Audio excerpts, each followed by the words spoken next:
नमस्कार, grand news network में आप सभी का स्वागत है और मैं हूं आपके साथ सीमा। चलिए अब एक नजर डाल लेते हैं आज के बुलेटिन की खास खबरों की ओर।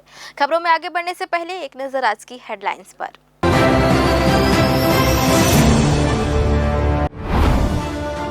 बिलासपुर नगर निगम के बजट की तारीख तय। महापौर पूजा विधानी 13 अप्रैल को पेश करेंगी बजट। शहर की जनता की सुविधाओं पर रहेगा फोकस। बोझ कम करने की पूरी कोशिश। यूजर चार्ज और आईडी ब्लॉक से परेशान बिलासपुर की जनता। निगम आयुक्त ने कहा, शिकायत करने पर होगा समाधान। ठेका कंपनी की गलतियों का हर्जाना भुगत रही जनता। दक्षिण पूर्व मध्य रेलवे ने वित्तीय वर्ष 2025-26 में विकास की नई इबारत लिखी है। बीते वर्ष की तुलना में 7% अधिक लदान का रिकॉर्ड इजाफा। सेफ्टी सिस्टम भी हुआ मजबूत। और कैंसर अस्पताल खोलने के लिए विदेशी फंड दिलाने का झांसा। वकील को लगाया 3 करोड़ रुपए का चूना। स्कॉटलैंड से 103 करोड़ की डीडी भेजने का दिलाया था भरोसा। ये थी हेडलाइंस और अब खबरें विस्तार से। बिलासपुर नगर निगम का वार्षिक बजट आगामी 13 अप्रैल को प्रस्तुत किया जाएगा। इसको लेकर निगम प्रशासन ने सभी तैयारियां पूरी कर ली है। महापौर ने जानकारी देते हुए बताया कि इस बार का बजट शहर के समग्र विकास को ध्यान में रखते हुए तैयार किया गया है, जिसमें नागरिकों को कई नई सौगातें मिलने की उम्मीद है। उन्होंने कहा कि बदलते बिलासपुर को आधुनिक और सुव्यवस्थित स्वरूप देने के लिए बजट में विशेष प्रावधान किए गए हैं। बुनियादी सुविधाओं के विस्तार, स्वच्छता व्यवस्था में सुधार, सड़क और जल निकासी जैसी प्रमुख समस्याओं के समाधान पर फोकस रहेगा। साथ ही शहर के सौंदर्यीकरण और विकास कार्यों को भी प्राथमिकता दी जाएगी। महापौर ने यह भी संकेत दिया कि निगम की आय बढ़ाने के उपायों पर भी विशेष ध्यान दिया गया है, लेकिन कोशिश रहेगी कि आम नागरिकों पर अतिरिक्त आर्थिक बोझ न बढ़े। इस बार का बजट संतुलित और जनहितकारी होने का दावा किया जा रहा है। अब सभी की निगाहें 13 अप्रैल को पेश होने वाले बजट पर टिकी है, जिससे यह स्पष्ट होगा कि शहर के विकास की दिशा में निगम कौन कौन से बड़े कदम उठाने जा रहे हैं। अप्रैल का 13 तारीख को बजट का हम बैठक रखे हैं। उसके पहले पूरी तैयारी भी लगभग सब कंप्लीट हो गया है। हमारा 13 तारीख को हम नगर निगम क्षेत्र का जो बजट का प्रस्तुत करेंगे। बिलासपुर में शादी का झांसा देकर मासूम लोगों की गाढ़ी कमाई डकारने वाले एक बड़े गिरोह का पर्दाफाश हुआ है। रिश्तों की तलाश में भटक रहे लोगों को अपना शिकार बनाने वाले इस अंतर्राज्यीय गिरोह का खेल अब खत्म हो चुका है। बिलासपुर पुलिस ने म्यूल अकाउंट यानी अवैध लेन देन के लिए इस्तेमाल होने वाले संदिग्ध खातों की कड़ियां जोड़ते हुए 4 आरोपियों को धर दबोचा है। यह गिरोह फर्जी मैरिज ब्यूरो के जरिए न केवल लोगों की भावनाओं से खेल रहा था, बल्कि रजिस्ट्रेशन के नाम पर उनसे मोटी रकम भी वसूल रहा था। वरिष्ठ पुलिस अधीक्षक रजनीश सिंह के निर्देश पर हुई इस कार्रवाई ने ठगी के इस संगठित जाल को पूरी तरह ध्वस्त कर दिया है। आइए देखते हैं क्या है पूरा माजरा। ठगी के इस पूरे खेल का खुलासा तब हुआ जब पुलिस की नजर सरकंडा निवासी कल्पना बर्मन के बैंक खाते पर पड़ी। जांच में सामने आया कि इस खाते का संचालन कल्पना की बेटियां सोनू खरे और तरुणा कर रही थी।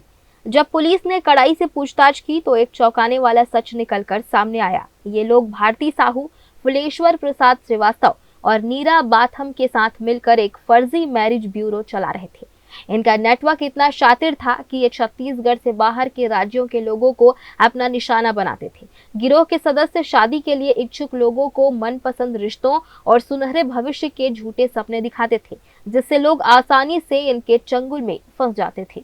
म्यूल अकाउंट की जानकारी मिली थी कि कुछ लोग मैरिज ब्यूरो चलाकर लोगों के साथ ठगी कर रहे हैं। इस संबंध में एक म्यूल अकाउंट की जानकारी प्राप्त हुई जो सरकंडा निवासी कल्पना बर्मन का होना पाया गया। उनसे जब पूछताछ की गई तो उन्होंने बताया कि उस खाते का संचालन उनकी बेटी सोनू खरे उर्फ तरुणा कर रही है। इस संबंध में जब बारीकी से पूछताछ की गई तो जानकारी प्राप्त हुई कि महारथी साहू, फुलेश्वर प्रसाद श्रीवास और नीरा बाथम ये लोग मिलकर एक मैरिज ब्यूरो चला रहे हैं, जिसमें बाहर के लोगों का, विशेषकर जो बाहरी दीगर राज्य के लोग हैं, उनको शादी के संबंध में जानकारी देंगे बोलकर उनसे रजिस्ट्रेशन करवाते थे, उनसे पैसा खाते में पैसा डलवा लेते थे और इस संबंध में किसी प्रकार के उनके साथ वार्तालाप करना बंद कर देते थे। जब इन सब की जानकारी हुई तो श्रीमान वरिष्ठ पुलिस अधीक्षक महोदय श्री रजनीश सिंह सर द्वारा कड़े निर्देश प्राप्त हुए कि ऐसे जो मैरिज ब्यूरो हैं इनके बारे में जानकारी प्राप्त कर वैधानिक कार्रवाई की जाए। इस संबंध में जब तस्दीक किया गया तो इन लोगों को इनसे जब पूछताछ की गई तो इन्होंने अपना जुर्म करना स्वीकार किया, जिन्हें माननीय न्यायालय के समक्ष पेश किया गया है। गिरोह की कार्यप्रणाली बेहद पेशेवर थी। जैसे ही कोई पीड़ित इनके झांसे में आता, आरोपी रजिस्ट्रेशन फीस और अन्य प्रक्रियाओं के नाम पर भारी भरकम राशि अपने म्यूल अकाउंट्स में ट्रांसफर करवा लेते थे। एक बार पैसा खाते में जमा होते ही ये शातिर ठग पीड़ितों से सारे संपर्क तोड़ देते थे और उनके फोन उठाना बंद कर देते थे। पुलिस टीम ने तकनीकी साक्ष्यों और आपसी कड़ियों को जोड़ते हुए सभी संदिग्धों को हिरासत में लिया, जहां पूछताछ के दौरान आरोपियों ने अपना जुर्म कबूल कर लिया है। पुलिस ने फिलहाल चारों आरोपियों को गिरफ्तार कर माननीय न्यायालय में पेश कर दिया है। वहीं इस मामले में आगे की कड़ियां तलाशी जा रही हैं ताकि यह पता लगाया जा सके कि अब तक कितने लोग इस ठगी का शिकार हुए हैं। ग्रैंड न्यूज के लिए कैमरामैन अमर ध्रुव के साथ पिंटू दुबे की रिपोर्ट। छत्तीसगढ़ के बिलासपुर जिले के पेंडरवा ग्राम में बुधवार को एक दिल दहला देने वाली वारदात सामने आई है, जहां पुरानी रंजिश और अवैध संबंधों के विवाद ने एक खूनी संघर्ष का रूप ले लिया। जानकारी के अनुसार मुख्य आरोपी सुरेश श्रीवास और उमेश श्रीवास ने अपनी पत्नी के साथ अवैध संबंधों के संदेह में प्रार्थी शेख सलीम और शेख शब्बीर के परिवार पर कुल्हाड़ी और धारदार हथियारों से जानलेवा हमला कर दिया। इस हिंसक झड़प में परिवार की 65 वर्षीय बुजुर्ग महिला मुराद बेगम की मौके पर ही दर्दनाक मौत हो गई, जबकि परिवार के 6 अन्य सदस्य गंभीर रूप से घायल हो गए हैं, जिनका उपचार अस्पताल में जारी है। मामले की गंभीरता को देखते हुए रतनपुर थाना पुलिस ने त्वरित कार्रवाई करते हुए मुख्य आरोपी सुरेश और उमेश श्रीवास सहित घटना में शामिल 2 नाबालिगों को भी हिरासत में लिया है। पुलिस की प्रारंभिक जांच में यह बात स्पष्ट हुई है कि हमले की मुख्य वजह चरित्र शंका और आपसी विवाद थी, जिसके चलते आरोपियों ने पूरे परिवार को निशाना बनाया। फिलहाल पुलिस ने सभी आरोपियों के खिलाफ हत्या और जानलेवा हमले की विभिन्न धाराओं के तहत मामला दर्ज कर उन्हें जेल भेजने की तैयारी कर ली है। रतनपुर थाना क्षेत्र के ग्राम पेंडरवा में हुई बुजुर्ग महिला मुराद बी की हत्या और कई लोगों के घायल होने की घटना को लेकर रजा यूनिटी फाउंडेशन ने पुलिस अधीक्षक बिलासपुर को ज्ञापन सौंपकर कठोर कार्रवाई की मांग की है। ज्ञापन में कहा गया है कि 1 अप्रैल 2026 को आरोपी सुरेश श्रीवास और उसके साथियों ने घर में घुसकर तलवार व अन्य हथियारों से हमला किया, जिसमें मुराद बी की मौत हो गई। संस्था ने आरोप लगाया कि पीड़ित परिवार ने पहले भी धमकियों की शिकायत की थी, लेकिन समय रहते कार्रवाई नहीं हुई। फाउंडेशन ने सभी आरोपियों की शीघ्र गिरफ्तारी, एसआईटी जांच, पीड़ित परिवार को मुआवजा और सुरक्षा, घायलों के बेहतर इलाज तथा प्रशासनिक लापरवाही की जांच की मांग की है। साथ ही क्षेत्र में शांति व्यवस्था बनाए रखने के लिए प्रभावी कदम उठाने की भी अपील की गई है। जैसा कि आप लोग को जानकारी होगा कि अभी तत्कालिक घटना जो है रतनपुर का एक पेंडरवा जगह है, वहाँ पर मासूम बच्चों को और एक 75 साल वृद्ध महिला को बेड पर बैठी हुई थी, उसको जनघन्य तरीके से बिल्कुल हत्या कर दिया गया। छोटे छोटे मासूम बच्चों को हाथ काट दिया, किसी को गले के पास काट दिया गया, किसी को पेट में मार दिया गया और उनकी हालत आज इतनी दयनीय है, लेकिन किसी ने अभी तक न कोई सामाजिक संगठन, न कोई उसके सामने न इलाज कराने के लिए कोई आया, न प्रशासन। जबकि ये जो पीड़ित पक्ष है ये पहले ही सूचना थाने रतनपुर को दे चुका था, लेकिन रतनपुर थाने की उदासीनता की वजह से ये सारी घटना घटी और ये घटना घटने के बाद आज जो ये स्थिति है कि जो पीड़ित पक्ष है ना, उसमें करीब 7 बच्चे जो होंगे वो घायल हैं, बड़े लोग भी घायल हैं, अधिकांश जो है महिलाएं बच्चे घायल हैं उसमें, और बहुत चिंताजनक स्थिति में है और उनकी ये स्थिति नहीं कि वो अपनी इलाज भी करा सकें। तो ये जो शासन प्रशासन या जो यहाँ के विधायक या सांसद जो भी हैं, उनको आगे आना चाहिए, उनको अच्छे से इलाज करवाना चाहिए, क्योंकि इलाज के अभाव में हो सकता है उसमें से कुछ बच्चे जो हैं इस धरती पर न रहें। और जब पेंडरवा के घटना को लेकर के पीड़ित पक्ष जब थाने गया और थाने वाले ने अगर कोई कार्रवाई नहीं हुआ, तो क्या प्रशासन ने उस थानेदार को वहाँ से हटाया, निलंबित किया क्या उनको लाइन अटैच किया, क्या टर्मिनेट किया, क्या कार्रवाई हुआ उन पर। और यदि वही लोग उस पर जांच पड़ताल करके छानबीन करें तो कितनी उम्मीद हम करें कि उनसे कार्रवाई की जा सकती है। तो ये बहुत दुर्भाग्यपूर्ण है। हम बिलासपुर के लोग हैं और यहाँ हम लोग एक बहुत भाईचारे के साथ में हम लोग रहते हैं। मुख्य मांगे क्या चाहते हैं? मुख्य मांगे यही कि जो उसके आरोपी हैं, जैसे कि चंद आरोपी हैं वो नाबालिग हैं, तो नाबालिग हैं मतलब उनको पूरी सोची समझी साजिश के तहत, पूरी प्री प्लान के तहत में घटना को अंजाम दिया गया है और दोनों हाथों में तलवार लहराते हुए जा रहे हैं और घटना को अंजाम दिए हैं। इतना बड़ा घटना होने के बाद भी जिस तरह से एक एक्शन होना चाहिए थे, यदि अगर पीड़ित पक्ष जो आज एक मुसलमान है, अगर पीड़ित पक्ष कोई और होता जो आरोपी है, अगर आरोपी मुसलमान होता तो मेरा जहाँ तक मानना है कि अब तक बुलडोजर की कार्रवाई हो जाती।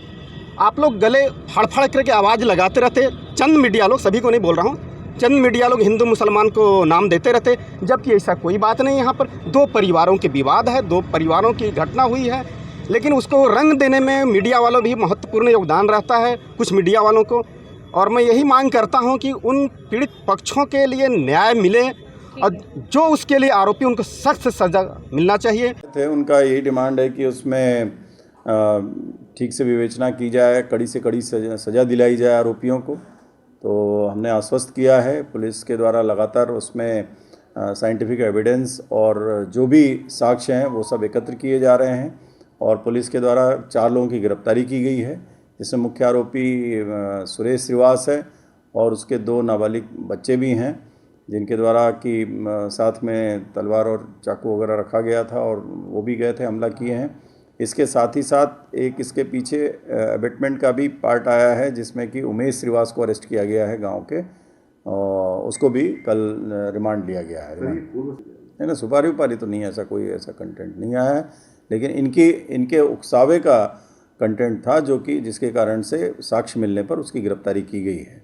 और उसमें एक एसडीओपी नूपुर उपाध्याय कोटा के नेतृत्व में पर्यवेक्षण में टीम बनाई गई है, जिसमें कि टीम की मेंबर हैं अंशिका जैन, आईपीएस प्रोफेशनल हैं जो अभी वर्तमान में रतनपुर थाना प्रभारी हैं, नीलेश पांडे निरीक्षक हैं और इसके साथ में विष्णु यादव सब इंस्पेक्टर और बाकी कर्मचारी हैं।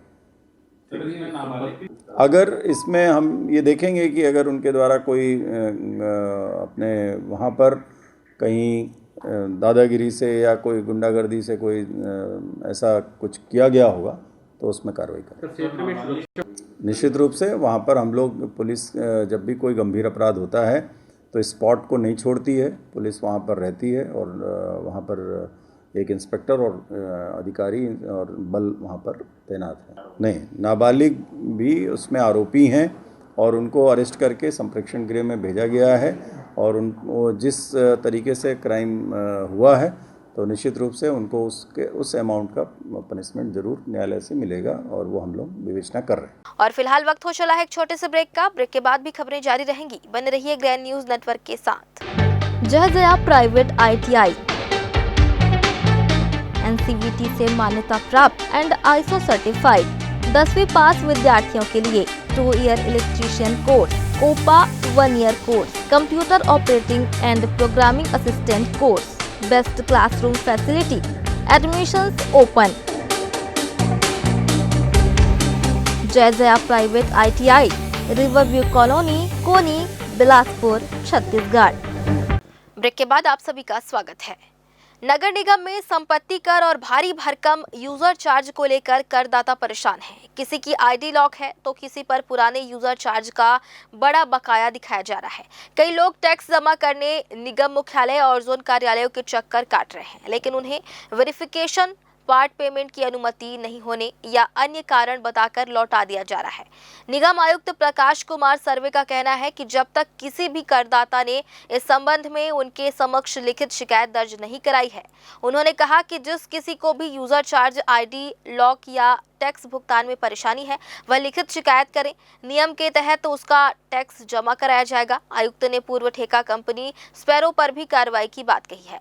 करदाताओं का आरोप है कि कंपनी ने पहले यूजर चार्ज 0 दिखाकर टैक्स लिया और बाद में भारी बकाया जोड़ दिया, जिससे लोग अब परेशान हो रहे हैं। ये आपके माध्यम से मुझे पता चल रहा है, अभी तक किसी व्यक्ति ने आके मुझे बताया नहीं है। अगर आपके पास ऐसा कोई केस है वो होगा तो हमारे पास ले आइए, ठीक है। क्या नियम कानून के आधार पर हम उसका टैक्स जरूर ले देंगे। रही बात जो कंपनी ने यूजर चार्ज नहीं दिया है तो मैं उसके खिलाफ में एक्शन लेंगे, उसको क्यों नहीं दिया, ठीक है। बिलासपुर के सिटी कोतवाली थाना क्षेत्र के अंतर्गत हनुमान जन्मोत्सव के पावन अवसर पर उमड़ी श्रद्धालुओं की भारी भीड़ का फायदा उठाकर शातिर चोरों ने जमकर उत्पात मचाया और 3 अलग-अलग वारदातों को अंजाम देकर पुलिस सुरक्षा के दावों की पोल खोल दी। पहली घटना मनोहर टाकिज के पास स्थित हनुमान मंदिर की है, जहां गोपालपुर निवासी उषा खरे अपनी मासूम बच्ची और पति के साथ दर्शन के लिए कतार में खड़ी थी। इसी दौरान भीड़ का फायदा उठाकर अज्ञात बदमाशों ने उनके गले से करीब 20-25 हजार रुपए मूल्य का सोने का हार पार कर दिया। पीड़ित महिला ने बहादुरी दिखाते हुए 2 संदिग्धों को पकड़कर पुलिस के हवाले भी किया, लेकिन अपना कीमती गहना खोने के गम में वह थाने में बिलखती नजर आई। चोरी का दूसरा मामला गोल बाजार चौक के पास सामने आया, जहां जूना बिलासपुर कतियापारा निवासी सुनील सारथी उत्सव का माहौल देखने निकले थे। तभी घात लगाए लुटेरों ने उनके जेब से मोबाइल सेट उड़ा लिया और रफू चक्कर हो गए। वहीं तीसरी वारदात सदर बाजार में घटित हुई, जहां एक फालूदा दुकान संचालक की पत्नी सड़क किनारे खड़ी थी और लुटेरे उनके गले से सोने का लॉकेट झपट कर फरार हो गए। इन वारदातों ने त्योहार के हर्षोल्लास के बीच सुरक्षा व्यवस्था पर गंभीर सवाल खड़े कर दिए हैं। वहीं पीड़ितों की शिकायत पर सिटी कोतवाली पुलिस मामले की जांच और आरोपियों की तलाश में जुट गई है। जो गए लाइन में लगे रहो सर, जब पीछे मुड़ी देख रहे देखे मुर्गलक पूरा आगे कीजिए, बता नहीं पता नहीं काका दर आए के नीचे में गिराई होगे नहीं पता। और कहाँ में रोई से? यही चौक में। कौन चौक में? क्या बोलते हो? लाइफ के हॉस्पिटल के सामने। मैं बोले भी अगर रखे हो भी तो अपन दोस्त मन मंगा दे, मैं कुछ नहीं करा। कितना गिरे से तोर माला? वो 20 हजार ले ऊपर गिरे। मोबाइल से मेरा पॉकेट से मोबाइल को खींच लिया लड़का। कहाँ पे? ये गोल बाजार चौक में। क्या करने गए थे गोल बाजार? मैं आ रहा था उधर से घूम गाड़ी में। अच्छा, भीड़ का फायदा उठा लिया। हाँ, भीड़ का फायदा उठा लिया। बिलासपुर के हृदय स्थल ओल्ड बस स्टैंड चौक के पास उस वक्त अफरा तफरी मच गई जब एक युवक की सरेराह बेरहमी से पिटाई कर दी गई। मिली जानकारी के अनुसार यह पूरा विवाद प्रसाद वितरण के दौरान शुरू हुआ, जो देखते ही देखते हिंसक झड़प में बदल गया। प्रत्यक्षदर्शियों के अनुसार एक युवक और एक महिला ने मिलकर पीड़ित युवक को घेर लिया और उस वक्त उस पर ताबड़तोड़ हमला कर दिए। महिला ने आओ देखा न ताओ और युवक पर चप्पलों की बरसात कर दी। वहीं उसके साथ मौजूद दूसरे युवक ने मुक्कों से उसकी जमकर धुनाई की। व्यस्त सड़क पर बीचों बीच हुई इस मारपीट की घटना से ट्रैफिक भी कुछ देर के लिए बाधित रहा और वहां मौजूद राहगीर तमाशबीन बने देखते रहे। पुराना बस स्टैंड जैसे भीड़ भाड़ वाले इलाके में हुई इस गुंडागर्दी ने शहर की कानून व्यवस्था पर भी सवाल खड़े कर दिए हैं। बिलासपुर के तोरवा थाना क्षेत्र में शोभा यात्रा के दौरान एक दिल दहला देने वाली घटना सामने आई है, जहां मामूली कहासुनी ने हिंसक रूप ले लिया और एक युवक पर जानलेवा हमला कर दिया गया। घटना 2 अप्रैल 2026 की शाम की है, जब चाटीडी निवासी सन्नी श्रीवास अपने दोस्त सूरज साहू के साथ पिंडलवार और आनंद हॉस्पिटल के बीच मुख्य मार्ग पर खड़े होकर शोभा यात्रा का आनंद ले रहे थे। इसी दौरान आरोपी प्रियांशु बोले ने सूरज को किनारे हटने की बात पर विवाद शुरू कर दिया और देखते ही देखते अपने साथियों के साथ मिलकर गाली गलौज करते हुए जान से मारने की धमकी देने लगा। विवाद इतना बढ़ा कि प्रियांशु ने अपने पास रखे चाकू से सूरज साहू के पेट पर, सिर पर और पीठ पर ताबड़तोड़ वार कर दिए, जिससे वह लहूलुहान होकर वहीं गिर पड़ा। आनन फानन में घायल सूरज को सिम्स अस्पताल में भर्ती कराया गया, जहां उसका उपचार जारी है। इस सनसनीखेज वारदात के बाद तोरवा पुलिस ने सन्नी श्रीवास की शिकायत पर चारों आरोपियों के खिलाफ विभिन्न धाराओं में मामला दर्ज कर लिया है और फरार आरोपियों की तलाश के साथ मामले की जाँच शुरू कर दी है। ये कल जुलूस के दौरान पेंडलवार हॉस्पिटल के पास सन्नी श्रीवास और उसका दोस्त सूरज साहू जुलूस देखने आए हुए थे। उसी समय वहाँ पर 3-4 व्यक्ति आए और उनके साथ उनका विवाद हुआ, जिसको लेकर इनके आपस में लड़ाई हुई, जिस पर सन्नी श्रीवास ने थाना तोरवा में आकर के रिपोर्ट दर्ज कराई कि प्रांशु बोले और उसके अन्य 3 साथी ने मिलकर के मारपीट की और आहत सूरज साहू को चाकू से चोट पहुंचाई है, जिसे सिम्स में हॉस्पिटल में एडमिट किया गया। प्रार्थी की रिपोर्ट पर थाना तोरवा में अपराध दर्ज कर लिया गया है। अपराध दर्ज कर जांच की जा रही है। एक बार फिर से वक्त हो चला है एक छोटे से ब्रेक का। ब्रेक के बाद भी खबरें जारी रहेंगी, बने रहिए ग्रैंड न्यूज नेटवर्क के साथ। जय जया प्राइवेट ITI CVT से मान्यता प्राप्त एंड ISO सर्टिफाइड 10वीं पास विद्यार्थियों के लिए 2 year electrician course, OPA 1 year course, computer operating and programming assistant course, best classroom facility, admissions open. Jai Jaya private ITI, Riverview Colony, Koni, Bilaspur, Chhattisgarh. Break के बाद आप सभी का स्वागत है। दक्षिण पूर्व मध्य रेलवे यानी SCR ने वित्तीय वर्ष 2025-26 में विकास की नई इबारत लिखी है। माल परिवहन, यात्री सुविधाओं और बुनियादी ढांचे के विस्तार में जोन ने उल्लेखनीय सफलता हासिल की है। बिलासपुर स्थित मुख्यालय में आयोजित प्रेस वार्ता के दौरान महाप्रबंधक तरुण प्रकाश ने साल भर की उपलब्धियों का लेखा जोखा साझा किया। GM ने बताया कि रेलवे ने न केवल राजस्व अर्जन में बल्कि यात्री सुरक्षा और अधोसंरचना के विकास में भी लक्ष्य से बेहतर काम किया है, जिससे बिलासपुर जोन भारतीय रेलवे के अग्रणी जोन में अपनी जगह मजबूत कर रहा है। दक्षिण पूर्व मध्य रेलवे ने वित्तीय वर्ष 2025-26 को उपलब्धियों का साल बना दिया है। महाप्रबंधक तरुण प्रकाश द्वारा दी गई जानकारी के अनुसार इस अवधि में रेलवे ने 261.25 मिलियन टन माल का लदान किया है, जो पिछले साल की तुलना में 7% की बड़ी वृद्धि दर्शाता है। इस शानदार माल परिवहन और यात्री सेवाओं के समन्वय से रेलवे ने करीब 32,000 करोड़ रुपए का रिकॉर्ड राजस्व अर्जित किया है। यात्रियों की सुविधाओं को प्राथमिकता देते हुए इस वर्ष ट्रेनों के परिचालन में 18% की बढ़ोतरी की गई है, जिसका लाभ कुल 8.3 करोड़ यात्रियों ने उठाया।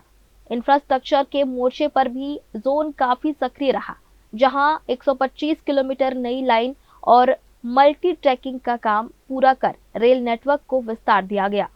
देखिए, इस वर्ष जो है हमारे रेलवे ने 261.25 मिलियन टन माल का लदान किया और इस 261.25 मिलियन टन माल के लदान के साथ साथ जो मेल एक्सप्रेस ट्रेन पिछले साल से 7.5% ज़्यादा, पैसेंजर ट्रेन 18.5% ज़्यादा चलाई। टोटल जो हमारे पैसेंजर यात्री थे वो भी 8.3 करोड़ यात्री थे, जिन्होंने पैसेंजर ट्रेन और मेल एक्सप्रेस ट्रेन का फ़ायदा लिया। 4 बार अंडरब्रिज को अचानक एक बोलने दीजिए। इसके साथ ही जो हम लोग का रेवेन्यू का रियलाइजेशन था हमारी रेलवे का, वो भी करीब 32,000 करोड़ रुपये का था, जो कि इंडियन रेलवे में काफ़ी अच्छी कंडीशन पर है, लोग शायद प्रथम स्थान पर हो। इस वर्ष हमारा जो ऑपरेटिंग रेशियो था वो पिछले साल से घट के 53.3% पे आ गया, तो हमारी फाइनेंशियल परफॉर्मेंस भी काफ़ी अच्छी रही। साथ ही आपने देखा होगा कि अमृत भारत स्टेशन स्कीम में जो हम लोग के कार्य चल रहे हैं, इसमें टोटल हमारे यहाँ 50 स्टेशन पे कार्य चल रहा है, जिसमें 3 स्टेशन हमारे मेजर डेवलपमेंट वाले हैं, बिलासपुर, रायपुर और दुर्ग। बाकी जो जिनका फेज़ वर्क हो रहा था इन स्टेशन में स्कीम में 47 स्टेशन थे, उसमें से 17 स्टेशन ऐसे थे जहाँ पर हमारा कार्य पूरा हो गया है और आगामी दिसंबर तक जो ये फेज़ 1 वाले कार्य हैं ये हमारे सभी स्टेशन पे पूरा करने का हम लोगों ने लक्ष्य रखा हुआ है।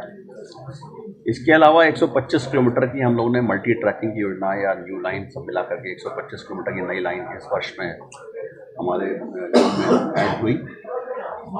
18 ROB भी हम लोगों ने बनाए और 27 रोड अंडरब्रिज बनाए और नक्शा सुधारने के लिए जो 34 लेवल क्रॉसिंग गेट होते हैं हमारे, वो भी हमने इस वर्ष में अपने बंद करे। ये कुछ प्रमुख बिंदु थे जो ओपन करने के लिए। इसमें जो उसके विभिन्न पहलू हैं उस पर हम लोग लगातार कार्य कर रहे हैं, जिसमें टेक्नोलॉजी का प्रयोग भी है। जैसा कि मैंने आपको बताया कि जब हमारे वैगन की मेंटेनेंस में हम लोग जो है टेक्नोलॉजी का प्रयोग कर रहे हैं ताकि हमारा कैप्चर हो सके कि किस वैगन में कोई किस तरह के इशू हैं और उसको कैसे अटेंड करा जाना है। ओवरहेड इक्विपमेंट में किस तरह के अपना इशू है जिनको अटेंड करा जाना है। साथ ही साथ लोको पायलट्स की परफॉर्मेंस है उसको भी टेक्नोलॉजी के थ्रू मॉनिटर कर रहे हैं हम लोग, ताकि उनसे उनकी गलतियों को हम लोग पहले से पहचान सकें और उनको दूर कर सकें। जो लेवल क्रॉसिंग गेट को रिमूवल का काम है, जो इंफ्रास्ट्रक्चर की बिल्ड कर रहे हैं वो भी इसीलिए कर रहे हैं ताकि न केवल रेल का और रोड यूजर्स का यात्रा आवागमन सुरक्षित हो सके, उसके साथ साथ वहाँ पे सुरक्षा भी बढ़ सके। फायर प्रोटेक्शन के लिए भी लगातार हम लोग का कार्य चल रहा है। हम लोग सारे कोचेस में हम लोगों ने अरेंजमेंट करा हुआ है, अपनी सारी पावर कार्स में अरेंजमेंट करा हुआ है। देखिए, इस वर्ष जो 2025-26 में जो हम लोग का एक प्रोजेक्ट दिल्ली राव से राव घाट वाला चल रहा है, उसको राव घाट से जगदलपुर तक बढ़ाने की परियोजना हमारी स्वीकृत हुई है, जो कि छत्तीसगढ़ की 4 डिस्ट्रिक्ट से वो गुजरेगी, उसमें से एक बस्तर डिस्ट्रिक्ट है। बस्तर डिस्ट्रिक्ट में करीब 40 किलोमीटर का हमारा ये ट्रैक होगा। देखिए 2026-27 को लेकर अब क्या कार्य योजना रहेगी, यात्री सुविधाओं को लेकर खासतौर पर किस तरह से आगे प्लान है?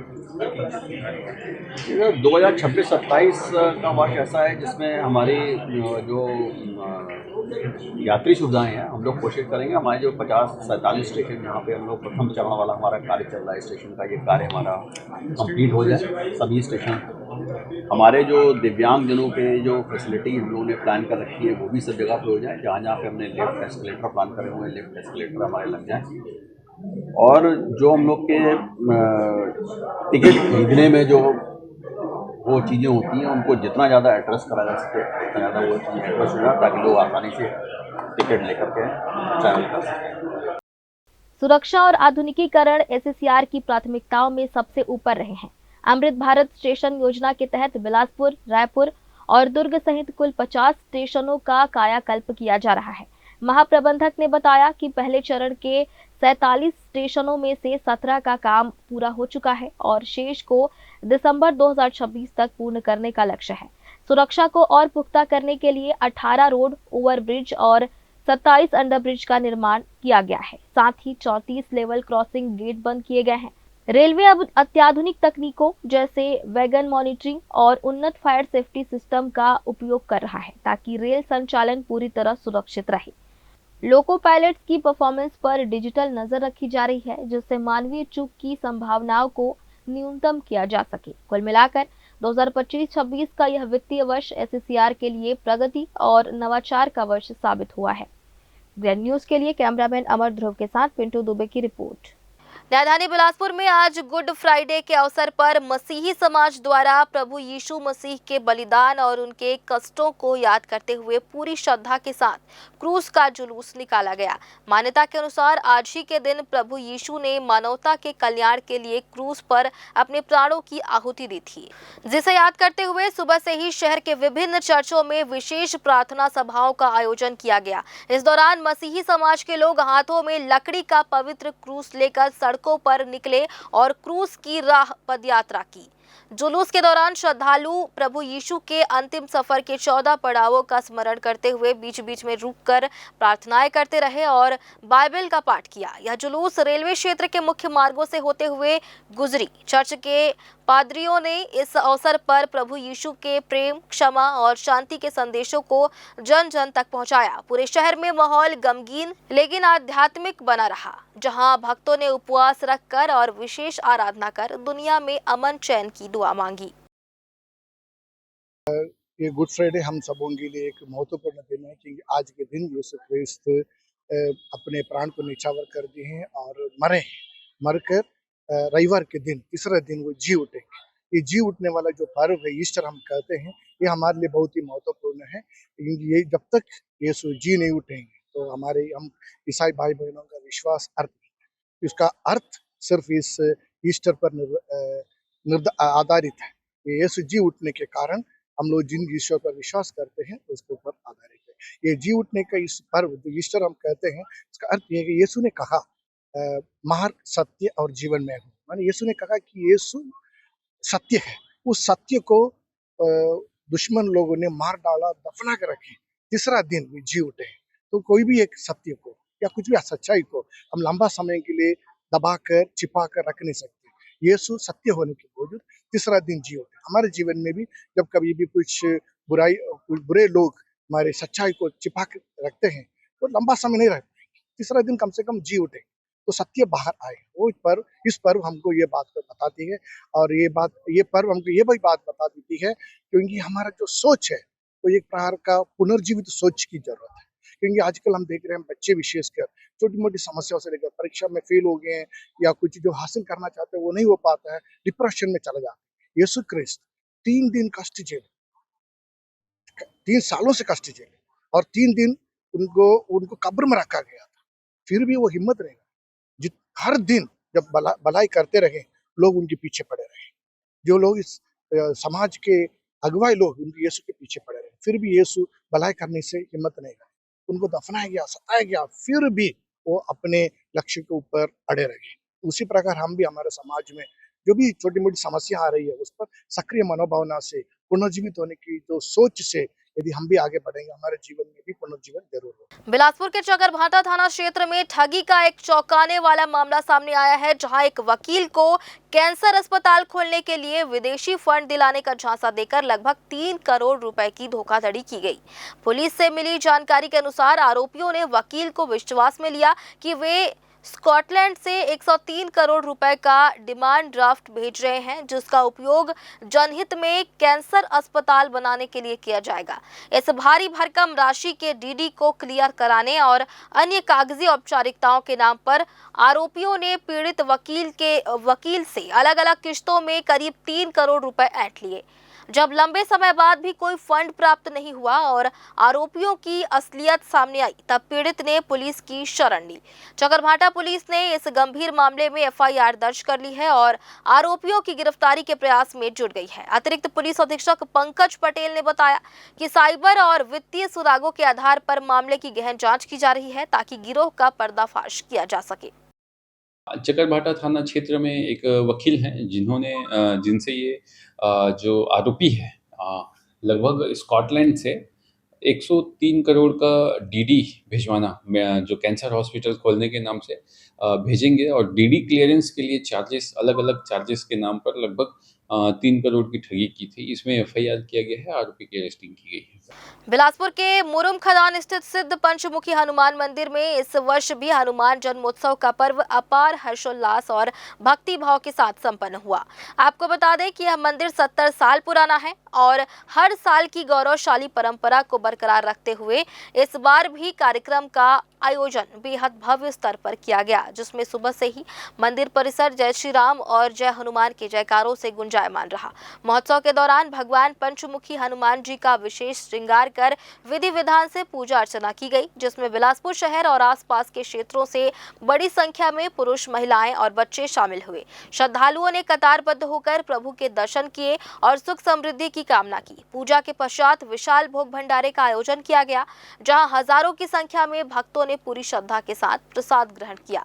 उत्सव का वातावरण इतना मनमोहक था कि बच्चों से लेकर बुजुर्गों तक हर कोई बजरंगबली की भक्ति के रंग में डूबा नजर आया, जिससे संपूर्ण मुरुम खदान क्षेत्र में आध्यात्मिक ऊर्जा का संचार हो गया।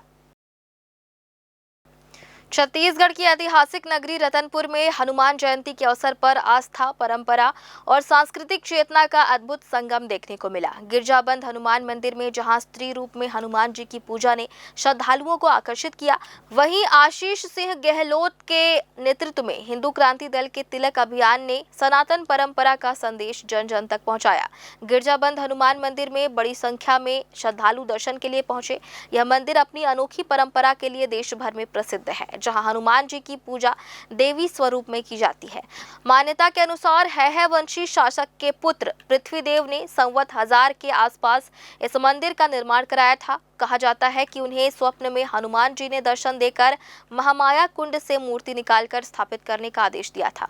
पौराणिक कथा के अनुसार जब अहिरावण ने भगवान राम और लक्ष्मण का हरण किया, तब हनुमान जी ने देवी कुमुदा का रूप धारण कर उसका वध किया। इसी रूप की झलक मंदिर की प्रतिमा में देखने को मिलती है।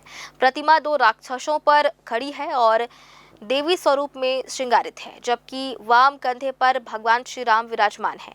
इसी दौरान हिंदू क्रांति दल द्वारा विशेष तिलक अभियान चलाया गया। कार्यकर्ताओं ने मंदिर पहुंचने वाले श्रद्धालुओं के माथे पर तिलक लगाकर उन्हें सनातन संस्कृति और धार्मिक पहचान का संदेश दिया। साथ ही अपील की गई कि श्रद्धालु घर से निकलने से पहले अपने माथे पर तिलक अवश्य लगाएं।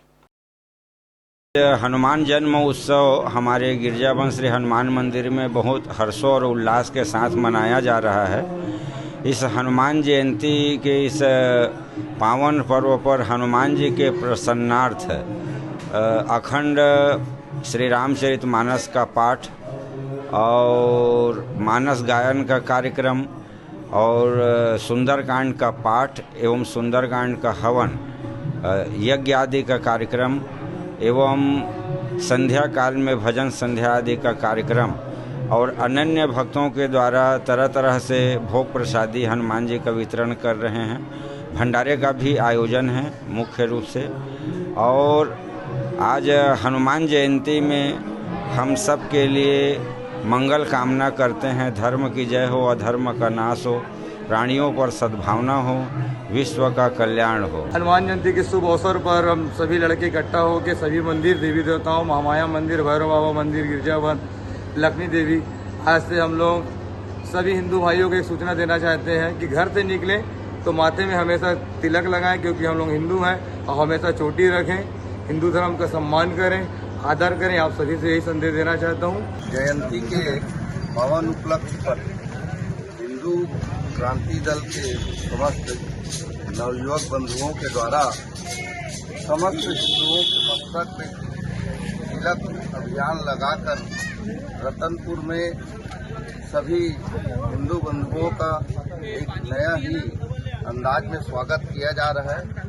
मैं इन सभी हिंदू वीरों का उज्जवल भविष्य की कामना करता हूँ। और फिलहाल आज की इस बुलेटिन में बस इतना ही। अगले बुलेटिन में फिर होगी आपसे मुलाकात। तब तक के लिए मुझे और मेरी पूरी टीम को दीजिए इजाजत। नमस्कार।